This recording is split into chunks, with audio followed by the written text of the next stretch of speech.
Your Magnificence, Madam Director General, distinguished guests, excellencies, honorable members of academic community, dear students, ladies and gentlemen.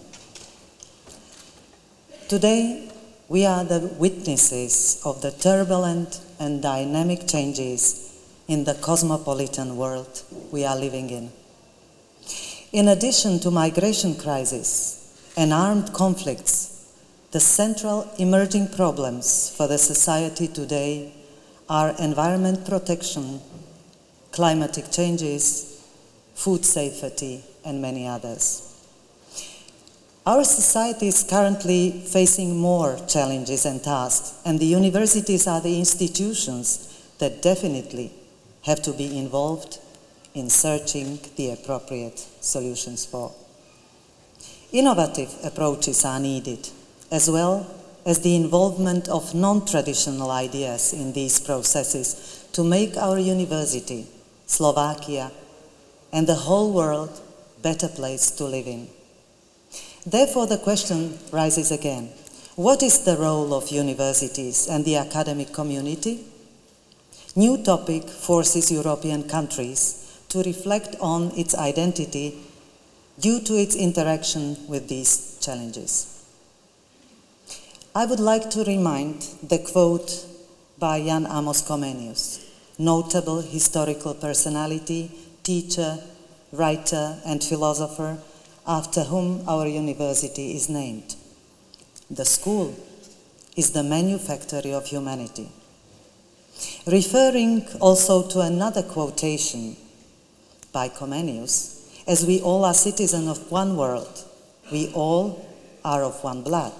Our university has launched programs for helping students from crisis areas. Following this quote, also UNESCO, with its representative, who is our guest today, the Director General, Mrs. Bokova, contributes to peace and security by promoting collaboration among the nations through education, science, and culture. The main concern is to foster and maintain intellectual solidarity within these goals. Right in this place, 1 year ago, we commemorated the 70th anniversary of the United Nations and the 70th anniversary of UNESCO. Slovakia and Czech Republic became the member states of the UN in January 1993, after the split of Czechoslovakia. Even more importantly, Czechoslovakia was the founding member state of the United Nations back in October 1945, and at the same time also the founding member state of the UNESCO the same year. Slovakia became the member state of the United Nations Educational, Scientific and Cultural Organization on February the 2nd, 1993. UN provided the assistance in creating UNESCO Chair for Human Rights Education at Comenius University as soon as in October 1992. An UNESCO chair for translation studies has been established at the Comenius University in July 1998. These agreements were signed by former Director General Federico Mayer with the exclusive status. That time, it was the pioneering mission, not only within the Slovak region, but worldwide. Its primary goal has been the contribution to development of new democracies via the international intellectual cooperation on the basis of respect for human rights and basic freedom.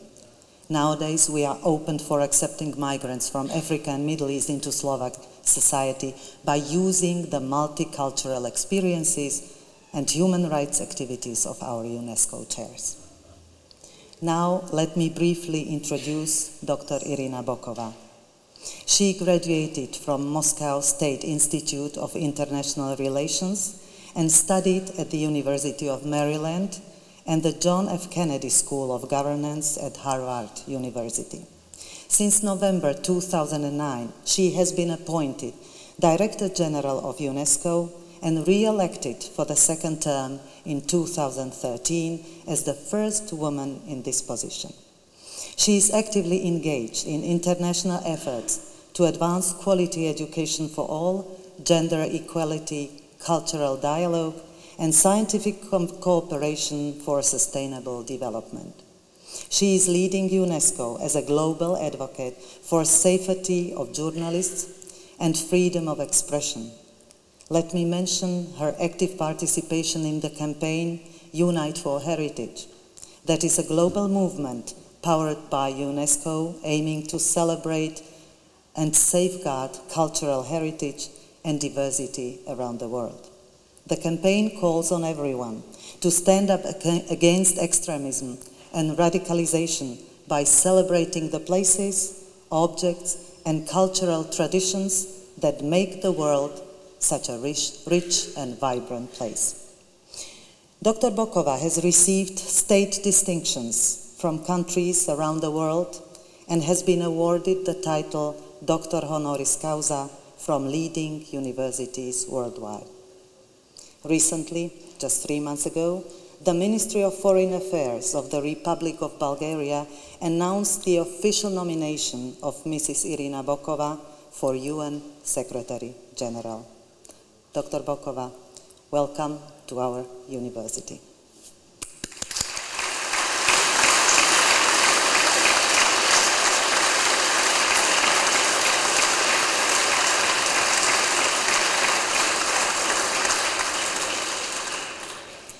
On this unique occasion, let me please kindly ask Professor Karol Mičieta, Rector of Comenius University in Bratislava, to award Dr. Irina Bokova the Gold Medal of Comenius University to remind her of today's visit.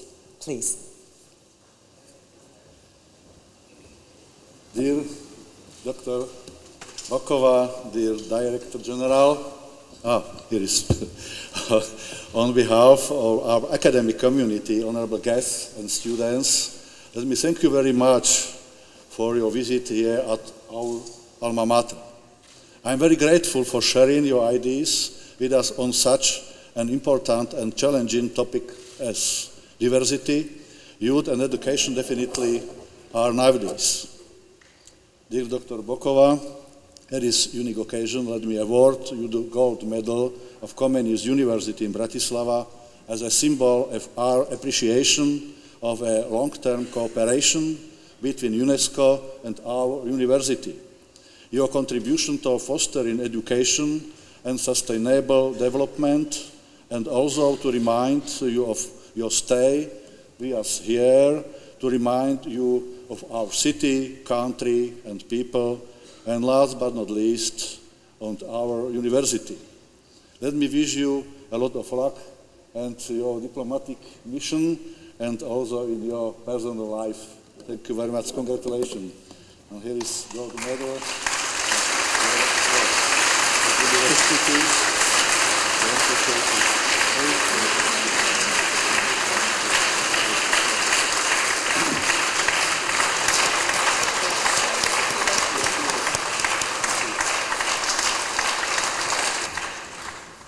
congratulations again. And now let me introduce the address of our honorable guest, entitled Empowering Youth, Promoting Diversity, New Foundations for Resilience and Peace. Dr. Bokova, please, the floor is yours. Professor Karol Michieta, Rector of the University of Komenského, dear Prorector Ostatnikova, Excellency Ms. Klara Novotná, Ambassador and Permanent Representative of Slovakia to UNESCO, ladies and gentlemen, I am deeply honored to be awarded this gold medal in the presence of so many students, professors, and diplomats. I accept this on behalf of UNESCO as a sign of trust you place in the work of the organization today. I take this as a symbol of the values that underpin the partnership between UNESCO and Slovakia to promote dialogue and cooperation to foster sustainable development and peace. I see this as the ethical mission of all higher education today. We must provide young women and men with skills that are relevant to society, to the world of work, that promote values, that engage young people in nurturing the values of diversity, of peace the world needs today and tomorrow.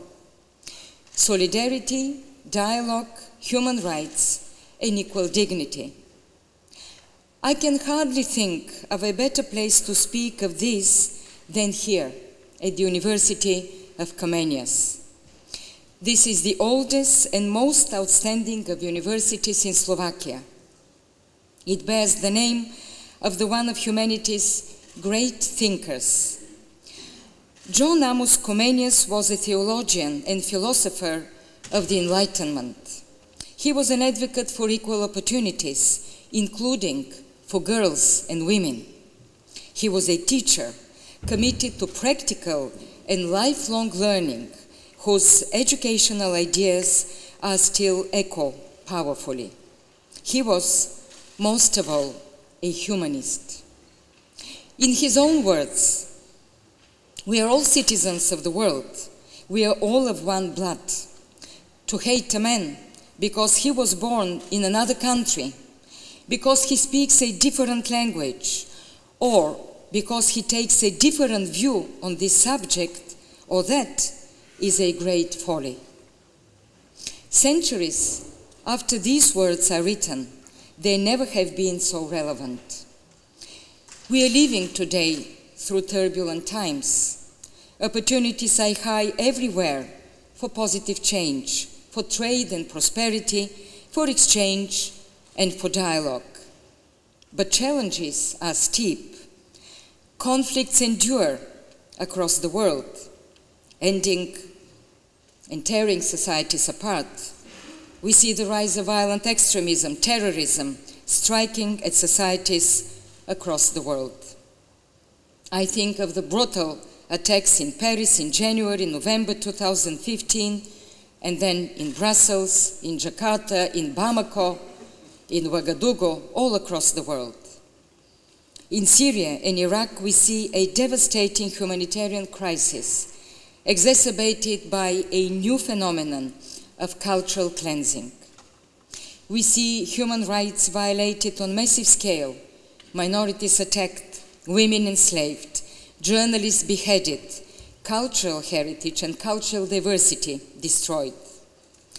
I see this, and probably this is most important, as a new global struggle for hearts and minds of people, but most of all, for young people.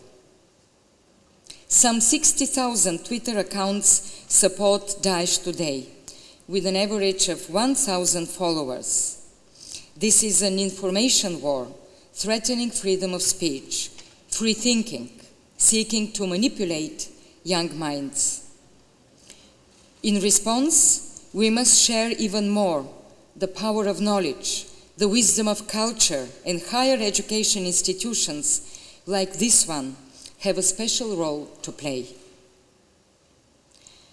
I believe today you, and I turn to the students, You are the largest generation of young people humanity has ever seen.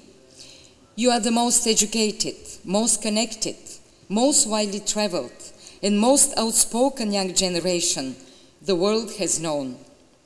You are leading positive change in societies across the world, but you are shouldering the heaviest burden of transformation. You are the first generation that can end extreme poverty, and you are also the last generation that can stop climate change. Today, 1.5 billion people live in fragile or conflict-affected countries. 40% of them are young people. Some 73 million young people are unemployed. These figures are sobering, but they must not discourage us because they are not the future. The future, I believe, is in this room, in the room of universities, in the classrooms of schools all over the world. The future lies in our common resolve to act together, to build a better future for all, to leave no one behind, as the Agenda 2030 is just adopted by the United Nations and puts forward as one of its main goals. And this, I believe, is UNESCO's responsibility, to empower young women and men everywhere in decisions that affect their future, to provide opportunities for all of them to lead the change. This means nurturing each one of them as peace builders, as activists, as entrepreneurs, as change makers. UNESCO, ladies and gentlemen, was created 71 years ago, after a devastating war, after the United Nations was just born, on the idea peace has to be built in different ways, in new ways. Our Constitution opens with the following words: since wars begin in the minds of men, it is in the minds of women and men that the defenses of peace must be constructed. Peace, I'm confident, must be built in schools, in universities, to empower young women and men, because we know there is no more powerful force than education. This idea stands at the heart of the new 2030 Agenda for Sustainable Development, and particularly Sustainable Development Goal number 4, which UNESCO helped shape to ensure inclusive and equitable quality education and promote lifelong learning opportunities for all. This is precisely the idea that Comenius was preaching long time ago. This is why fostering global citizenship education is a UNESCO priority. This is about learning to live in a world under pressure. We need new forms of cultural literacy on the basis of respect and equal dignity. We need to connect the dots between the social, economic, and environmental dimensions of sustainable development. This is why it is so important education for sustainable development is inscribed on the Agenda 2030, and this is essential to take forward the Paris Climate Change Agreement. This was fostered strongly by an important conference that UNESCO was holding in 2014 in Aichi, Nagoya.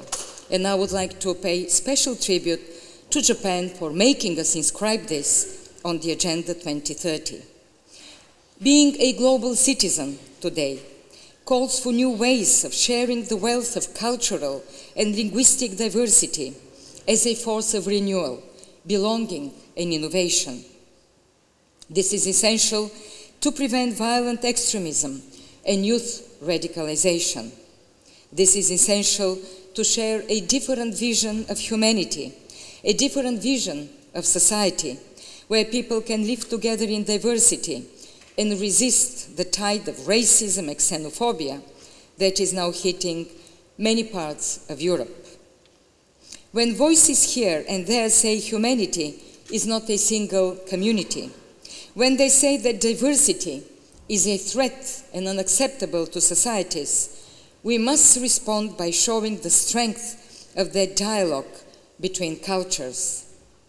This is why I went to the University of Baghdad last year to launch a new global social media campaign, Unite for Heritage, to engage young people across the world in countering hate propaganda, in strengthening the narrative of a single community.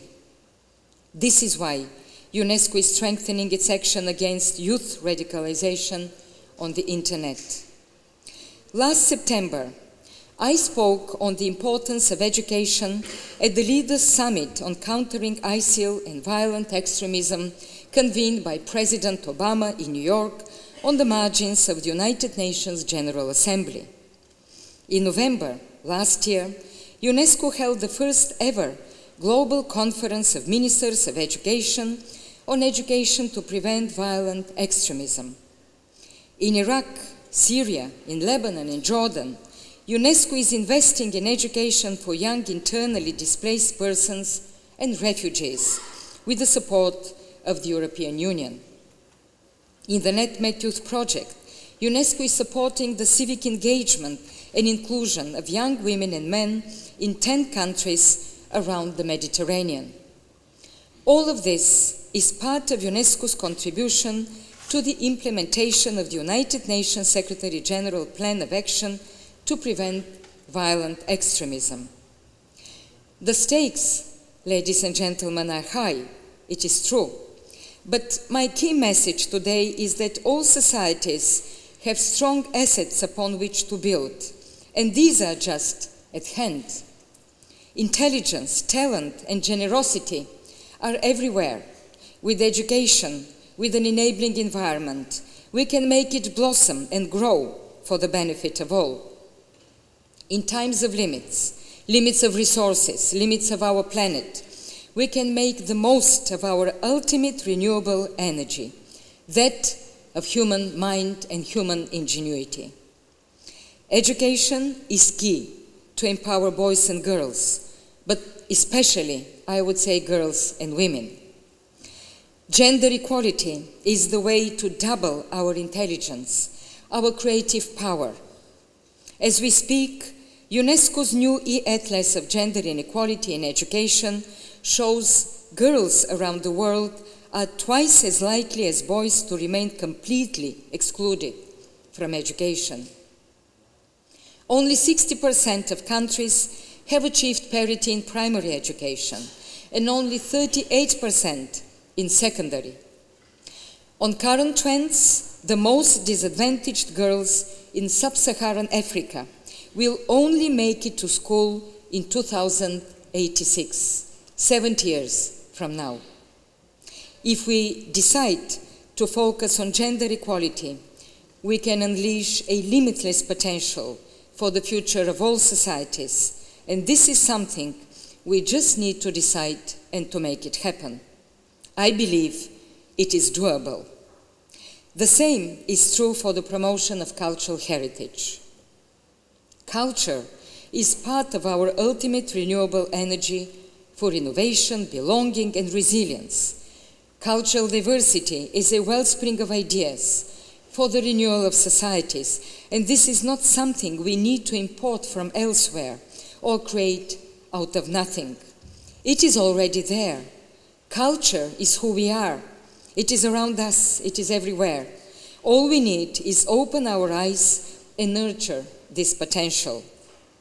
This is why I launched in 2011 the global initiative, Culture, a Bridge to Development, to open new spaces for cultural cooperation. This is why we have responded to cultural cleansing against extremists. We have rebuilt the mosques and mausoleums in Mali, in Timbuktu, and preserving manuscripts to safeguard the wisdom of Islamic thought in philosophy, in medicine, in art, in architecture. This is why UNESCO decided to rebuild the old bridge of Mostar as a symbol of renewal and reconciliation. These same goals guide UNESCO's leadership of the International Decade for the Rapprochement of Cultures, 2013-2022. Let me, ladies and gentlemen, dear friends, single out Slovakia here for its support to the values driving UNESCO, for safeguarding humanity's cultural heritage and diversity for the benefit of all. Slovakia enjoys 7 sites on the UNESCO World Heritage List, embodying outstanding universal value. Slovakia holds 4 UNESCO biosphere reserves, 2 of which are transboundary and including 1 global geopark. Slovakia has 3 living traditions inscribed on the UNESCO Intangible Cultural Heritage List, including last year's inscription of the bagpipe culture. All this highlights values that have deep roots in Slovakia to tackle the challenges we face today. Comenius once wrote, "There is no rock or tower that cannot be scaled if ladders are placed in the proper position or steps are cut in the rock, made in the right place and furnished with railings." When I look at this room and at this university, I feel deeply encouraged by the energy and enthusiasm I see here. Our task indeed must be to position the ladder properly, to craft steps at the right place so all humanity can move forward together. This is the message of Comenius, the message that each of us and each of you, young students, embodies. And in this spirit, I'm honored to receive this golden medal from this prestigious university. Thank you for your attention.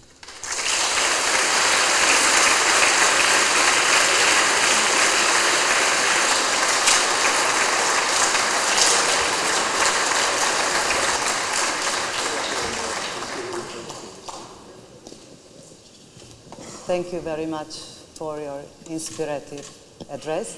Please be so kind and stay there because now the discussion follows. So the speech is open for general discussion. Please be so kind. When you formulate your question, either in Slovak or in English, before you formulate it, be so kind and introduce yourself. We have the microphones, so the ladies will come next to you and give you the microphone. Please, you can ask. Here is. Good morning, or is it day? Good day. Madam Director General, my question is, Bob Dylan said in one of his songs from 60s that times they are changing, and it seems that also you mentioned it in your speech, that the world seems to be quite different when you took your office for the first time as a UNESCO leader. It seems to me that both ethnocentric and state-centric ideas are dominant in this world, and it seems that the original idea of a global world and global citizenship is as weak as it ever was. So my question to you is, what do you think UNESCO and maybe future leadership of UNESCO should do to address this, to win back hearts and minds, as you mentioned in your speech, of people around the world, and especially young people, because you mentioned it several times that probably this is the most pressing issue, that the young generation which doesn't have access to education. And my name is Erik Lastic, and I'm part of the UNESCO Chair for Human Rights here at the Comenius. Thank you. Well, I'm very grateful to our UNESCO Chair to be here and to take part in this discussion.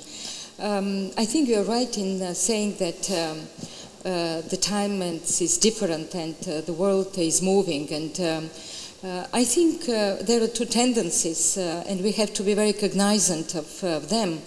On one side, of course, we see the incredible advancement of technology, of connectivity, of huge opportunities that is linking people, connecting people all over the world.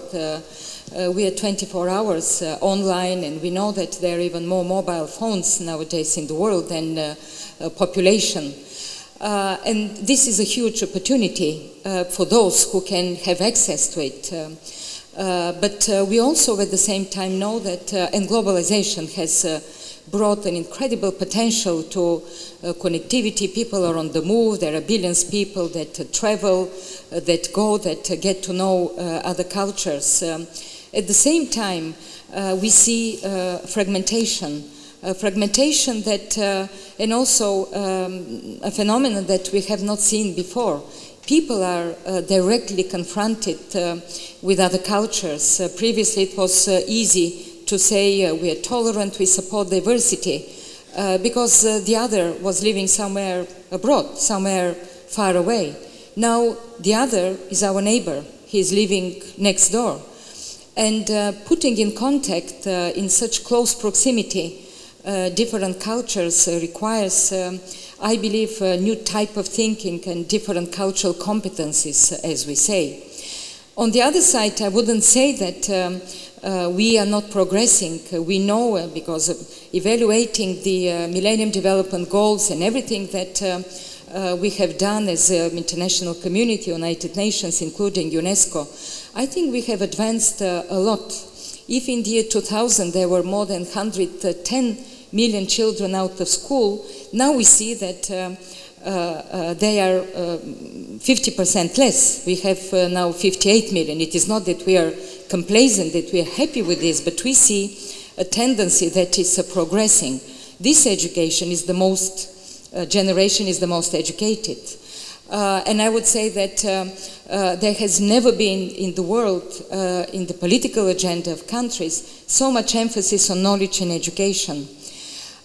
This means that we are more, I would say, responsible, more open, more interested in young people in getting the right education and also in being responsible participants of their societies. We know that today we are well equipped to tackle global pandemics. We have seen what happened in Ebola in Africa, and the mobilization of the international community helped everybody fight these pandemics. But the biggest challenge, in my view, today is to well analyze what is happening, to see that there is no global war between states, but conflicts became interstate. Conflicts became part, unfortunately, of the political agenda of some countries. And we see the Middle East, which is in turmoil. In the quest for transitions, democratic transitions, we see this conflict that is raging and spillover effect, I would say, in other regions. So I think the difficulty is to analyze all that is happening and to find new ways to tackle these challenges. Peace is different today than it used to be 70 years ago. We have to see how do we respond to peace. I am confident that we need, of course, the hard measures that we say in the United Nations, but we need to invest more in the soft power. And my conviction comes from being already seven years Director General of UNESCO. We need to invest in education. We need to invest in cultural competencies. We need to invest in prevention. We need to invest in resilient societies, so that these societies, through education, culture, science, is potential for development, so these societies are resilient to this conflict and this temptation of radicalization and other negative effects. And I think this is the biggest challenge nowadays that we confront. Thank you very much. My name is Max Steyer. I'm also from the UNESCO Chair for Human Rights Education here at Komenského University. You mentioned several times the threat of violent extremism and also how education can be the most powerful tool to counter this threat.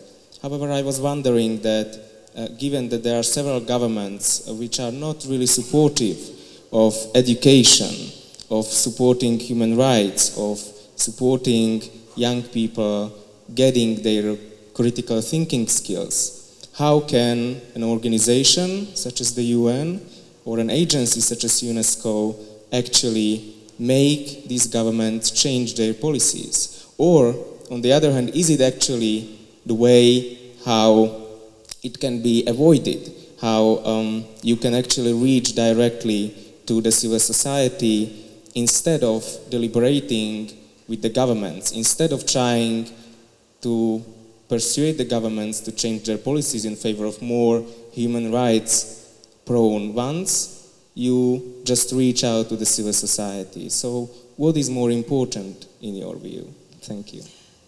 Well, the easy answer, I think, is both are important. I think, of course, we are intergovernmental agency, United Nations, and we need governments. A lot depends on governments. We need, I know transformation does not come easy, but this is our role.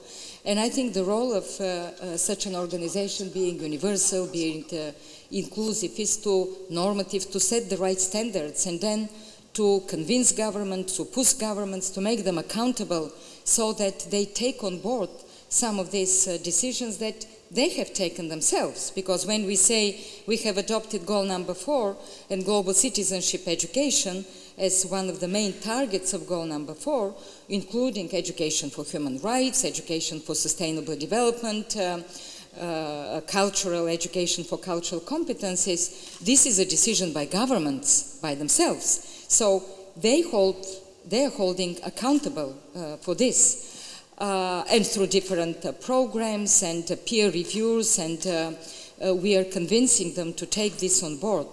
But at the same time, I do agree that we have to reach out also to the civil society, to young people. We have many NGOs that have consultative status with UNESCO, and particularly working with young people. We are the organization that are holding regular youth fora. And these youth fora are extremely dynamic and vibrant venues of discussions of the same issues that we discuss during our general conferences or other meetings. And just to mention a project that we are supported by the European Union, that we are leading in 10 Mediterranean countries for young people, Youth NetMed project. It is a fantastic opportunity to reach out to young people. We help them create their own NGOs, their own venues of discussions, their frameworks of civic engagement. We teach them democracy. We teach them human rights. We teach them what is it to be participant in local government, in others, how they take on board these important values. And I think this is the way we have to continue working, transforming societies. As I say, it is easy to work with like-minded people. We do not need to reach out and to convince them, but our role is to reach out to those who are not entirely accepting these same values and to try to transform them, to transform societies. I think here the role of UNESCO is incredibly important because transformation comes through the intellectual thinking, working with universities, working with networks of schools, associated schools with UNESCO chairs, with centers, with civil society groups. This is how change comes to societies. Thank you very much. Nice speech. I am going to put the question because the abbreviation of UNESCO has this letter S, means science. And when I'm looking to the science, I would say in Europe and the USA or Japan, the science brings new technologies which are accompanied with a high standard of living. But science also comes to the edge with some ethical problems, but I'm not going to speak about the ethics in the genome or in biomedicine. But it's another point. The new technologies brought new equipments, weapons, mobile phones, which are well spread also in the world, which is south. In Africa or in Asia, in Arabic countries, or internet. And these people are equipped with the latest development in the technology, but from the point of social status or point of education, they are well behind. And we open the arms of the scissors. And the question is whether the UNESCO has some program, because I think that even the mobile phone in the hands of not well-educated people could bring some danger to our world. And my question is whether UNESCO address this point. Thank you. Well, thank you, Mr. President. It's a very, very interesting question, which has several, if you allow me to a little bit make a dissection, several important ideas. On one side, you speak about the ethics of science and the importance of science, which indeed is very high on our agenda, being the United Nations organization that promote the scientific cooperation. And in these last years, when the United Nations were preparing the Agenda 2030, and we had the Rio conference, Rio plus 20, all the idea of sustainable development, of course, could not have been done without the science, and we strongly promoted the inclusion of science, innovation into the Agenda 2030. And here is where, after Rio plus 20, after the important decision of this conference, the Secretary General came to UNESCO and asked me to establish a scientific advisory council with the Secretary General, Mr. Ban Ki-moon, but hosted by UNESCO, in order to put the interface between science and policy. Because it was felt, and still it is felt in the scientific community in many parts, that there is no sufficient interface between science and policy. And I think the climate agreement and the climate change conference was a very strong message also about science and policy.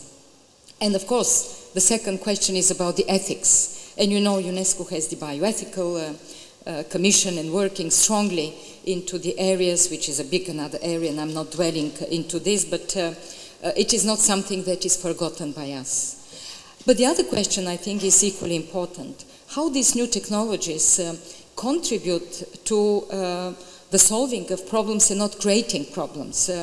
I firmly believe that technology does not create problems. It opens a huge opportunities. It's the way we use this technology, it's the way we give opportunity to young people all over the world to have the access and to be used for knowledge, for information, and for I would say, having local context. A couple of years ago, with International Telecommunication Union, with UNESCO, we established a broadband commission.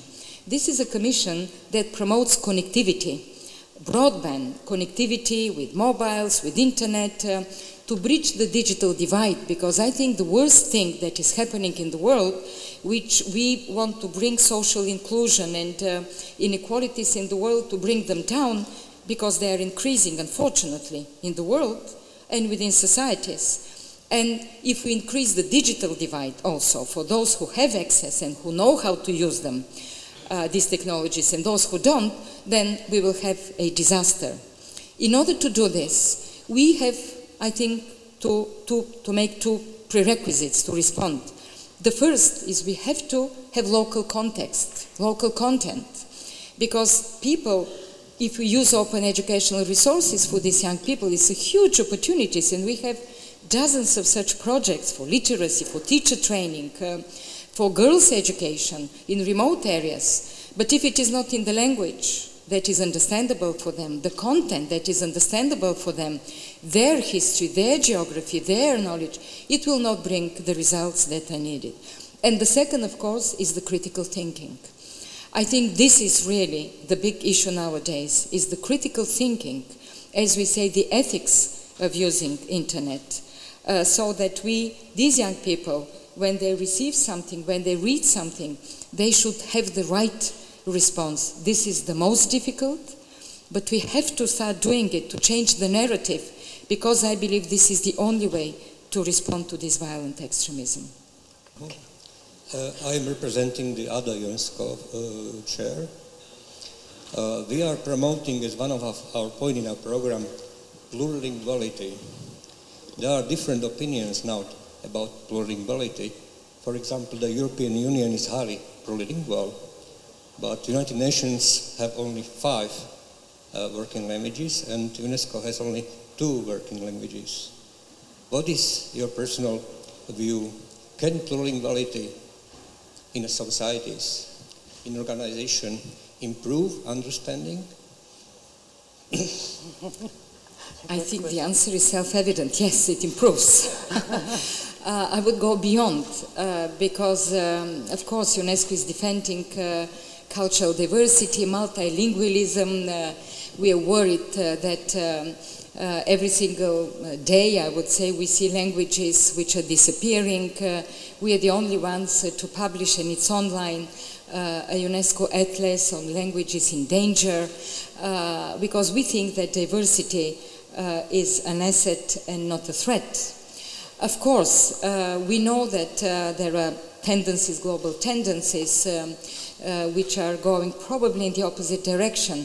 But let me just say that for many countries which have multilingualism, that have plurality of languages, increasingly they're introducing mother tongue language in the primary education. We have been promoting this, and we know in the, let's take an example of Latin America, which is a very clear, I would say, example of success in primary education enrollment and quality of learning when they have introduced education in the mother tongue language, and of course the Spanish as a national language. There are countries like Mexico, I think they teach in 6 languages. Countries like Guatemala, they teach in 12 languages. It is difficult, it is burdensome, it is expensive, but quality improves, enrollment improves when at the primary, we insist on the primary level so that there is plurality of languages. And of course, overall, we maintain, I would say very strictly at UNESCO, this multilingualism, because as I said, for us, it's an advantage and not a weakness. Sorry to spend your time, Madam. I'm very happy to be here to listen to your nice ideas. My question is, I'm not from chair of UNESCO, I'm from medical faculty, and as an old doctor, I want to ask you, when was the Secretary General of United Nations here, he spoke about complexity of action of United Nations. My question is, when from WHO are coming people to help, those people who are helped are very easy to listen to good and new ideas. My question is, does it exist? Maybe it is, but I don't know, some kind of very close cooperation between UNESCO and World Health Organization? Yes, I'm sure that the Secretary General spoke about the complexity, because within the United Nations system there are 33 funds, programs and agencies, and there is difference between them. But definitely on the country level we have sometimes very close cooperation. It depends on the country, it depends on the subject. With the World Health Organization we have many projects, and increasingly so, I would say, because we understand very well that health and education are those sectors in every country, in every society, which promote each other. We know that we cannot advance in education for girls unless we have also the health sector there. And just 2 weeks ago, I was in Nepal, where among the issues of protection of heritage, rebuilding the Buddhist temples that were destroyed after last year's devastating earthquake, I launched a new project on adolescent girls' education. Jointly with the United Nations Population Fund, who are working on the health sector, and WHO and UNESCO, because we know that we cannot advance girls' education on adolescence in puberty unless we take into consideration also the health concerns, which is a very delicate phase in the life of a girl. So all this is extremely important that we work together, and now particularly with the Agenda 2030, where all the 17 sustainable development goals are so intertwined, we have to find a better way to cooperate. And I know there is a lot of thinking and different ideas in New York on how to change the development system. Hello, Dr. Bokova. My name is Nasi, and I'm a university student from the Faculty of Social and Economic Sciences here in Bratislava, University. And I'm from the European Studies Institute, where we mostly study the theoretical approaches in political science. And what I was mostly interested in was to understand the main contributing factors in those troubled areas where there is a lack of popularity when it comes to education. What would you say that to this day there are remaining main contributing factors that are still not allowing the youth to be educated, and somehow the youth are not only demotivated but also deprived of their education? Well, let me just say that if you look back at history, I'm talking about the last maybe 20, 30 years, education was not considered as a global priority, as important issue for sustainable development, for development. It was in the 90s when this global movement led by UNESCO started, and which led to the year 2000, when the first goal of education for all, the concept of education for all as a global movement started. But until that time it was not considered to be kind of important. People took it for granted that there will be countries where children will not go to school, and this is just the normal. Now we totally changed the perspective, and even in developed countries nowadays, and this was our push of UNESCO, to look not just in primary education, but to say all the education cycle is critical for countries, developed countries, and now we see many developed countries, this is priority number one. Some of the emerging economies admit that because of poor quality of education, their education has been stalled, their development, economic and other, has been stalled. I'm talking about Brazil, South Africa, who openly admit that they have to do more into this area. But you asked me about the factors. I would say the first, of course, factor is poverty. In many countries, there are just poor communities who never even think of letting their kids go to school, and here the girls are hit most. And this is where we really have to invest very heavily when we speak about education. In others, it is just their, I would say, limited view on what education can bring to them, to their families. So the whole perspective, the mentality, mindset is changing. We see this nowadays in the world. I think the Global Education First initiative of the Secretary General, that was very much encouraged and led by UNESCO, launched 4 years ago, helped immensely put on the global agenda education. And I would say that nowadays I don't see any single country where education is not a priority. And just in 1 week time, I will go to Japan, where there will be the G7 meeting, and for the first time the Minister of Education of Japan is organizing a conference, a meeting of Ministers of Education of the G7 countries. It's the first ever time, and I'm invited also to speak, and I think it's an incredibly important sign to the world, signal of the importance of education. Thank you very much. The time is over, so please let me, on behalf of Professor Karol Mičieta, the Rector of Comenius University, express my deep appreciation for the lecture and for your visit, Dr. Bokova. Let me thank you all for your participation and for your discussion. And at this moment, I have to close this enriching event. Thank you very much. Thank you.